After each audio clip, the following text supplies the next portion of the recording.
മലയാളികൾക്ക് കപ്പയും മീൻകറിയും എന്ന് പറഞ്ഞാൽ വെറും ഒരു ഭക്ഷണമല്ല, അതൊരു വികാരമാണ്. തട്ടുകട മുതൽ 5 സ്റ്റാർ ഹോട്ടലുകൾ വരെ നമ്മൾ ആഘോഷിക്കുന്ന ഈ കപ്പയുടെ ജന്മദേശം പക്ഷെ നമ്മുടെ കേരളമല്ല എന്ന് പറഞ്ഞാൽ വിശ്വസിക്കുന്നു. അതെ, കേരളത്തിന്റെ സ്വന്തം വിളയെന്ന് കരുതുന്ന ഈ കപ്പയുടെ യഥാർത്ഥ ജന്മദേശം ആയിരക്കണക്കിന് കിലോമീറ്റർ അകലെയുള്ള ബ്രസീലാണ്. 16-ാം നൂറ്റാണ്ടിൽ പോർച്ചുഗീസുകാരാണ് കപ്പയെ ഇന്ത്യയിൽ എത്തിച്ചത്. എന്നാൽ കേരളത്തിൽ ഇതൊരു ജനകീയ ഭക്ഷണമായി മാറിയതിന് പിന്നിൽ ഒരു രാജകീയ ചരിത്രമുണ്ട്.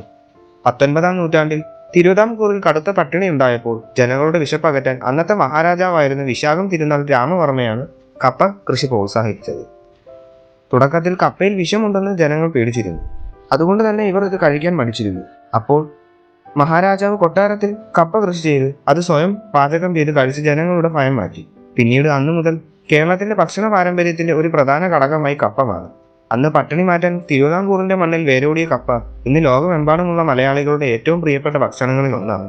മലയാളികൾ ഉള്ളിടത്തോളം കാലം കപ്പയും മീൻകറിയും തരുന്ന ആ ഒരു രുചി വേറെ ഒന്നിനും തരാൻ കഴിയില്ല. അപ്പോൾ നിങ്ങളുടെ നാട്ടിൽ കപ്പ എന്ത് പേരിലാണ് അറിയപ്പെടുന്നത്? താഴെ കമന്റായി രേഖപ്പെടുത്തും.